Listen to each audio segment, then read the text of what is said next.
es el poder del Estado salvadoreño,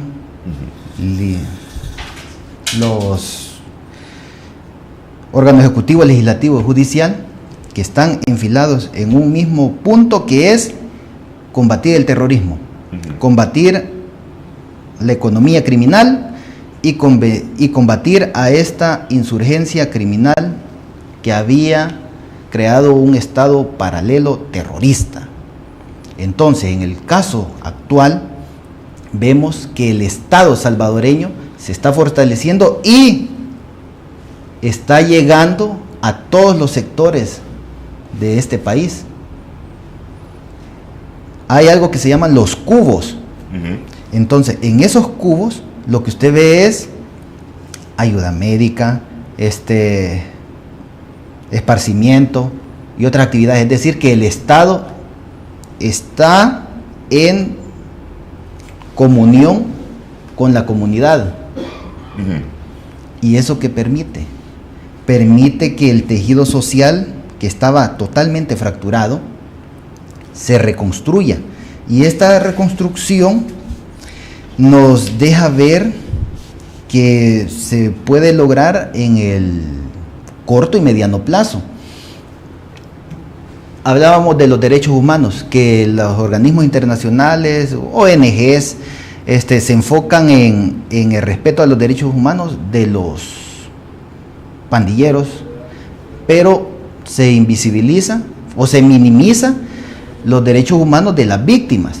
Aquí viene un detalle: muchos de los apologistas de los pandilleros, ellos, ¿qué es lo que dicen? No, es que es un pandillero porque no tuvo oportunidades, porque vivía en una zona marginal que no tenía las posibilidades de progresar. Pero aquí analizamos, los vecinos de ese pandillero, ¿eran también delincuentes? No, no eran. Eran salvadoreños que todas las madrugadas iban a trabajar. Claro.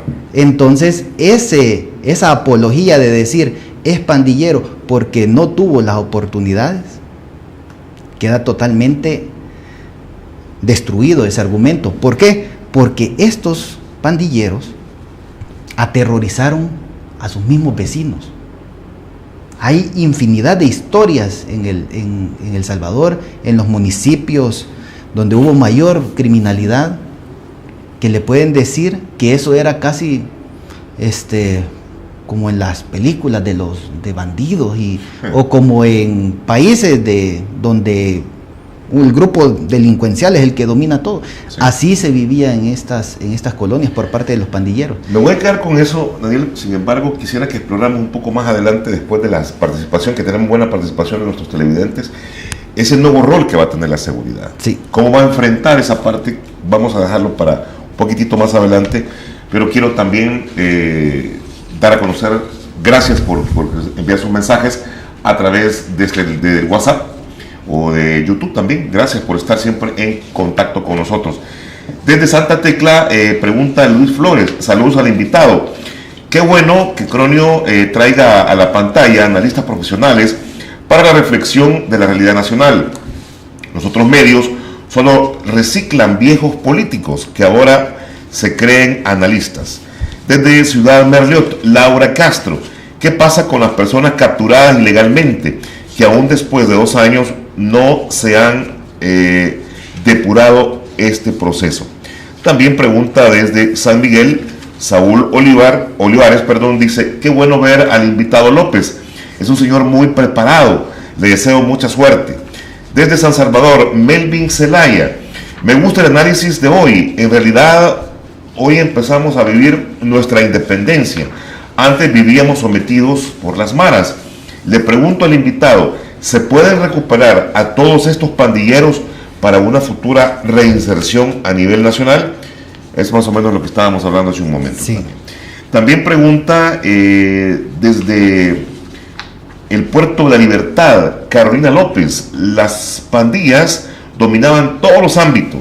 ¿Qué opina, por ejemplo, del caso de Apopa y su alcaldesa, que han sido muy cuestionados por su relación con personas que aparentaban o aparentemente son pandilleros. ¿Hubo una cuota de poder por las pandillas en Apopa? Eso es lo que pregunta desde La Libertad Carolina López. Vamos a ver si hay más preguntas por acá. Desde Huachapán, Julio Velasco. Las pandillas eran parte del Estado salvadoreño. Por eso ningún político funciona. Aparte las leyes los protegían. Ahora ya no 60 años de cárcel como mínimo. Bueno, eso sí, es más, ¿verdad? Desde Cabañas, Carlos Martínez, excelente análisis, saludos y bendiciones. Desde Cuscatancingo, de Noy Guevara, saludos al señor Fuentes. ¿Por qué no se llevan ante la justicia a personajes como Paolo Luers, al cura Colindres, a los periodistas del Faro, a los políticos que pactaron con los mareros? Todos ellos son responsables de las muertes y el accionar nefasto de las maras. Ellos deben pagar, pregunta Adonai Guevara. Desde Mexicanos también hay otra consulta. Juan Durán dice: Nayib Bukele debe seguir en el gobierno, si no el FMLN y Arena sueltan a los mareros para que nos terminen de aniquilar. Nunca más estos partidos deben gobernar. Vamos ahora fuera del país. Desde Maryland, Moisés Martínez, excelente programa, me gusta el análisis del señor Fuentes, siga adelante. Desde San Francisco, Claudia Paniagua, las raíces de la corrupción de nuestro país son ancestrales, pero si se quiere, se puede, y eso lo ha demostrado el actual gobierno. Y desde Los Ángeles también nos escribe Judy Maldonado, le pregunto al invitado cuáles son las soluciones para la corrupción.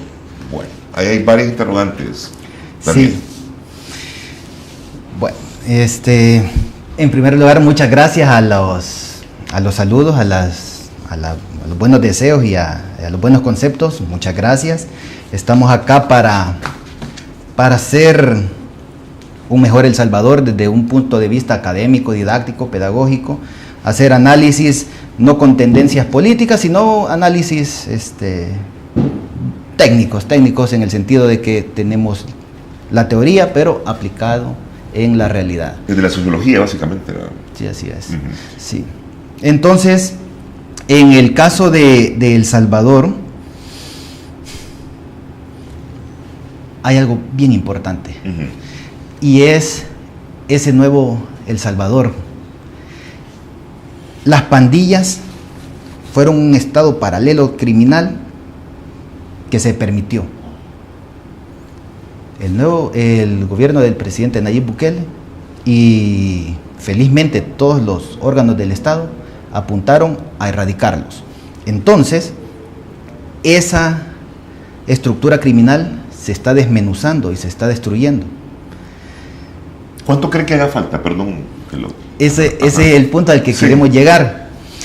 Fíjese que aquí en este punto tenemos que ver el tejido social, la estructura cultural de los pandilleros.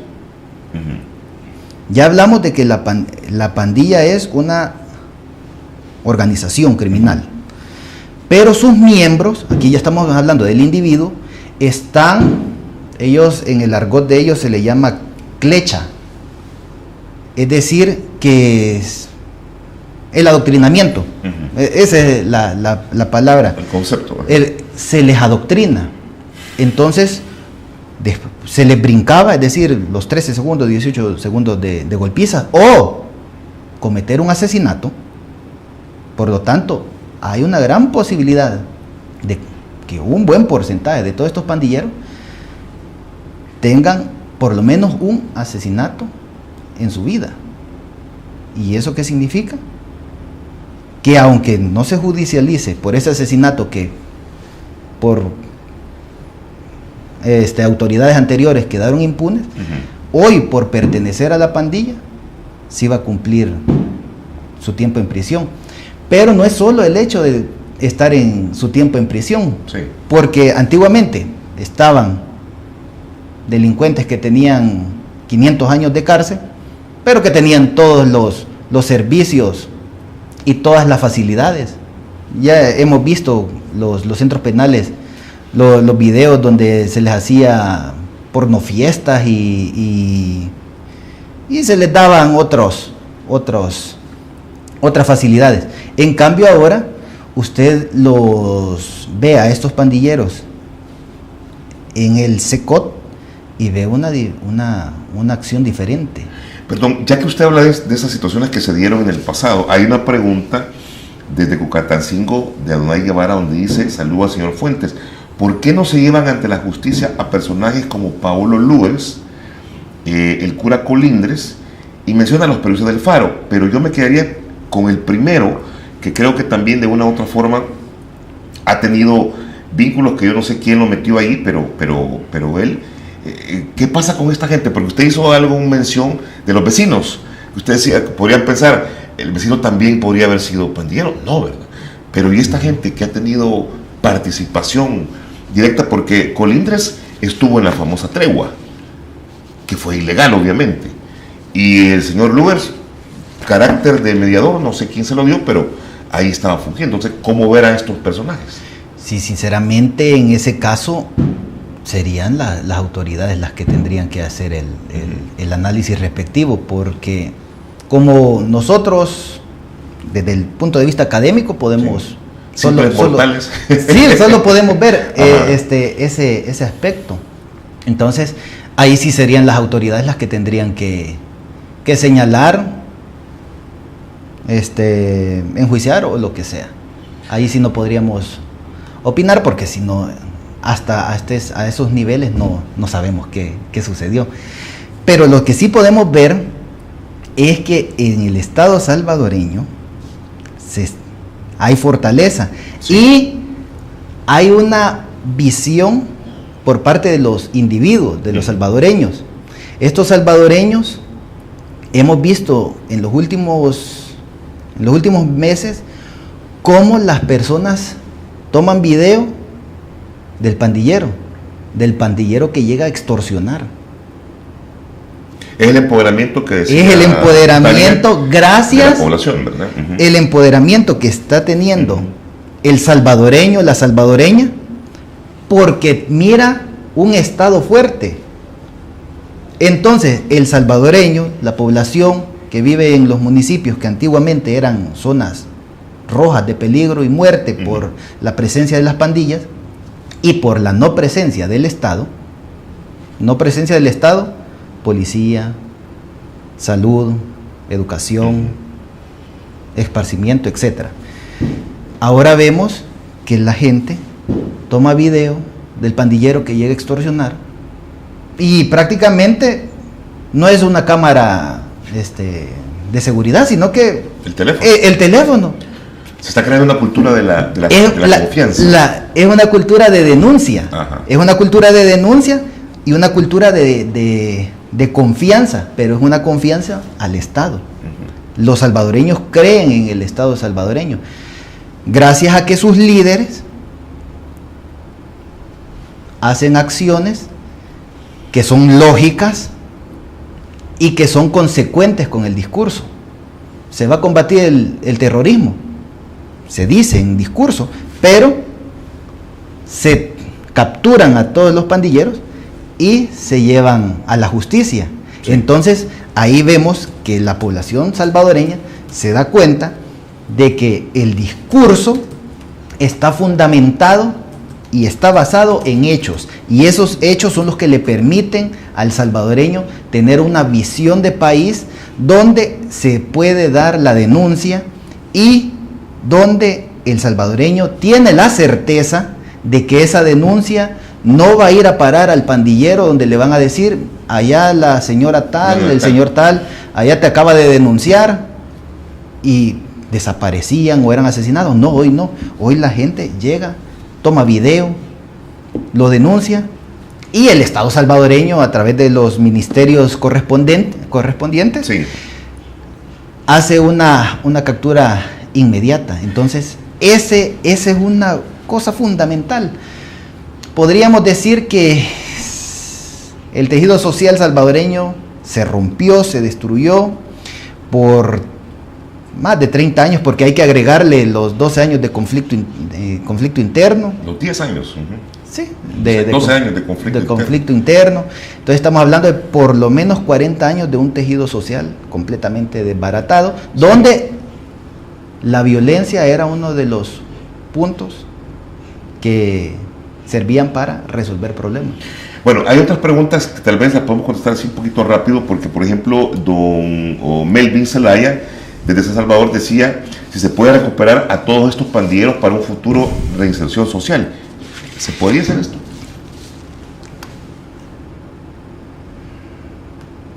Es no bastante, muy convencido. No, es que es muy complicado. El concepto que ellos utilizan, el adoctrinamiento, que le llaman la clecha, es denso. O sea, duro. A un pandillero le pone la mamá y le dice, el palabrero, sí, le dice al pandillero: toma esta pistola, mata a tu mamá. Y hay un buen porcentaje de pandilleros que lo harían sin ningún remordimiento, porque la fidelidad a la estructura pandilleril es pétrea. Entonces, seguramente habrá algunos que sí se podrían reinsertar en la sociedad, sí, pero muchos de ellos tienen la clecha están adoctrinados de una manera que es imposible. Además de eso, usted le tiene que agregar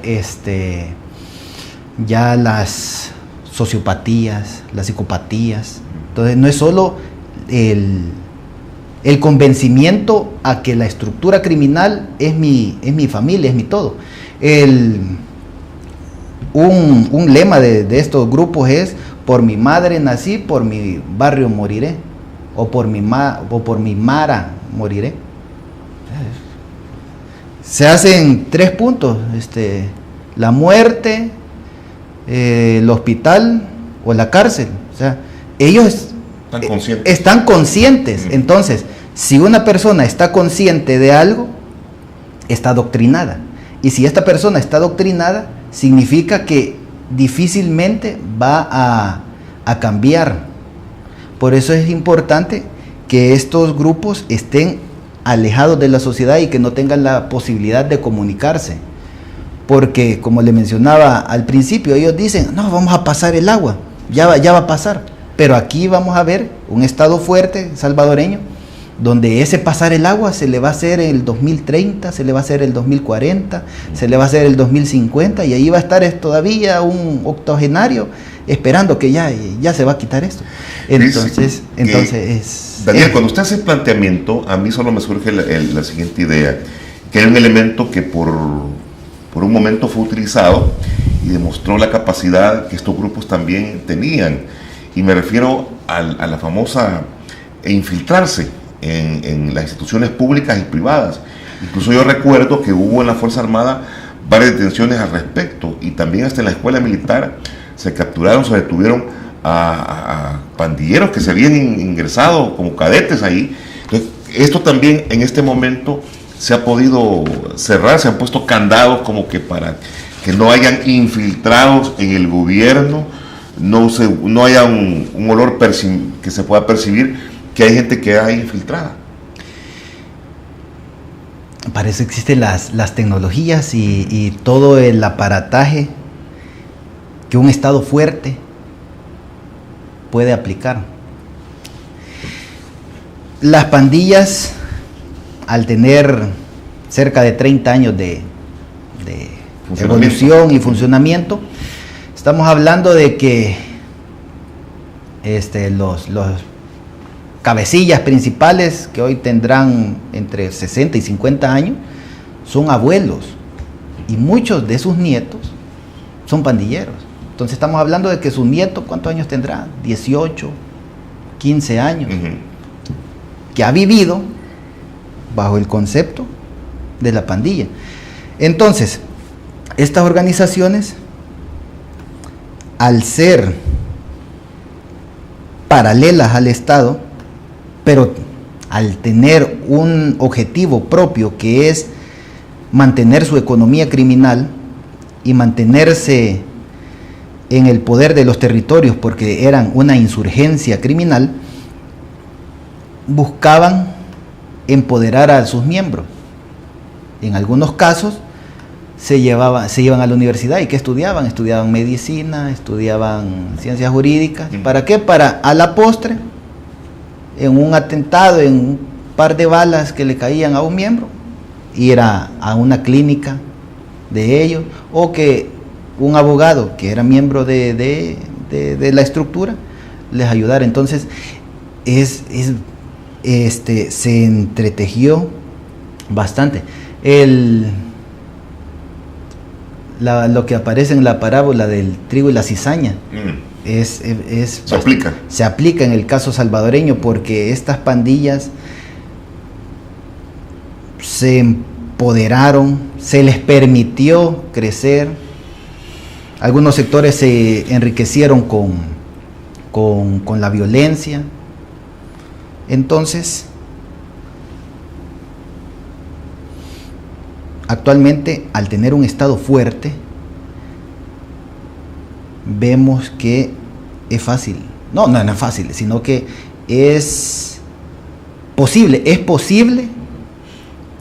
ir eliminando a todos estos sectores, porque no es solo el pandillero que está tatuado, sí, ya no, ¿verdad? Ajá. Sino que a los colaboradores.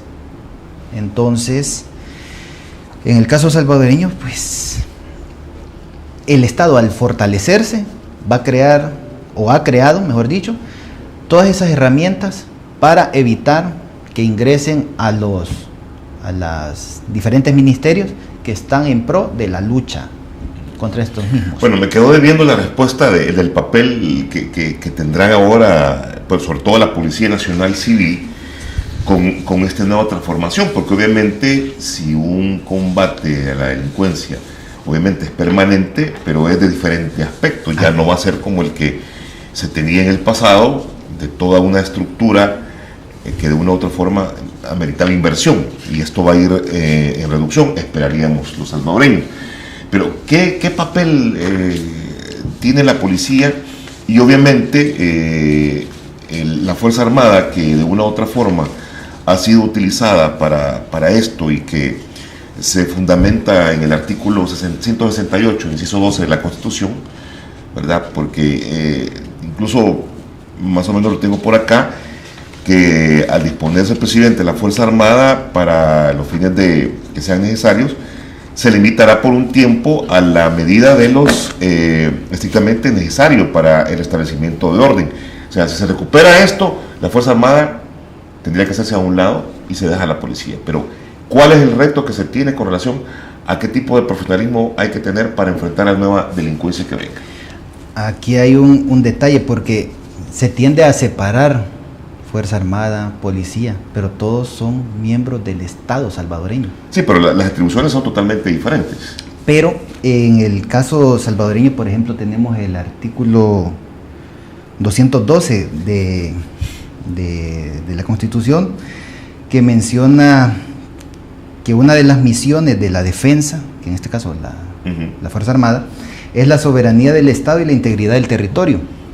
Ya mencioné que acá teníamos una insurgencia criminal que poseía varios sectores del territorio salvadoreño. Entonces fue necesario que el Estado como tal, a través de su brazo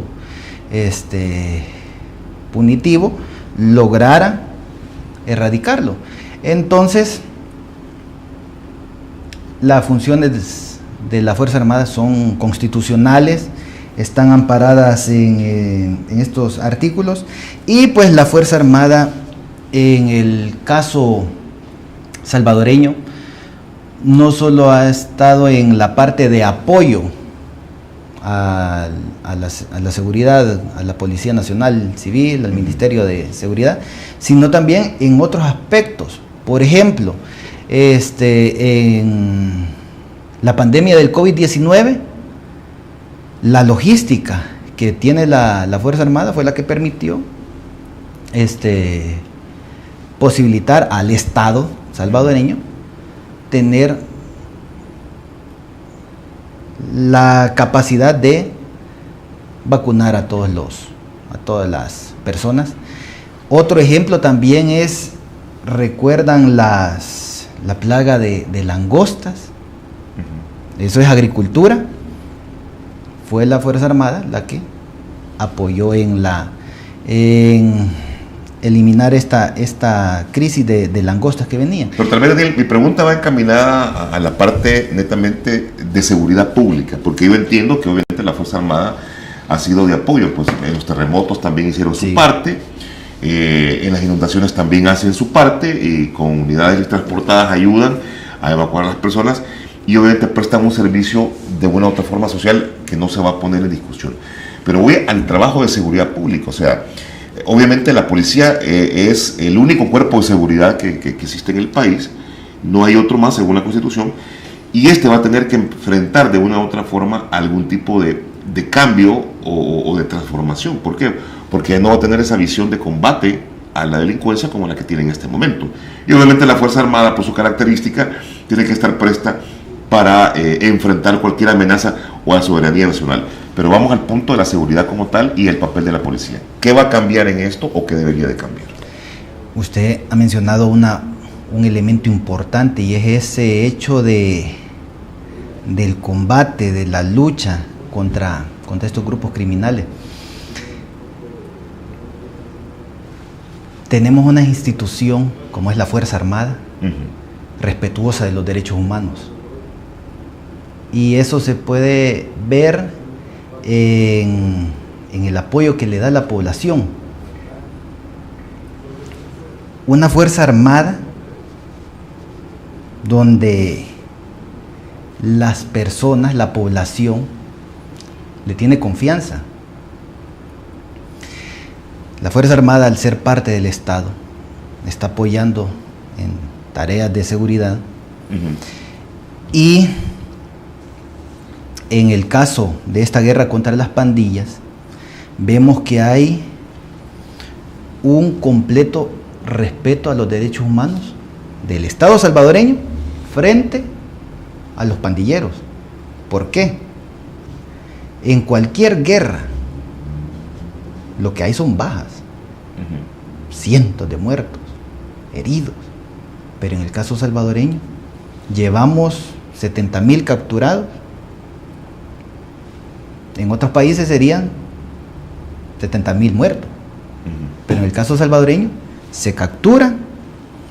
En el caso de la Fuerza Armada no arresta, sino que es la policía es la que arresta y se lleva a la justicia, y ahí se hace el debido proceso y se determina la culpabilidad o no del individuo. Aunque hay señalamientos de detenciones más de 7,000, que han sido también no en el contexto para muchos. Pero ahí eso también nos permite ver que esos 7,000 que se mencionan, yo la última vez escuché que eran 3,000, han sido personas que han quedado en libertad, ¿verdad? Se habla de un porcentaje que se ha quedado en libertad. Eso significa que si han quedado en libertad, han tenido el debido proceso. Y por lo tanto, la institucionalidad funciona. Y aunque en un momento sea equivocado a la persona por la detención o el mismo ambiente lo haya propiciado, no sé.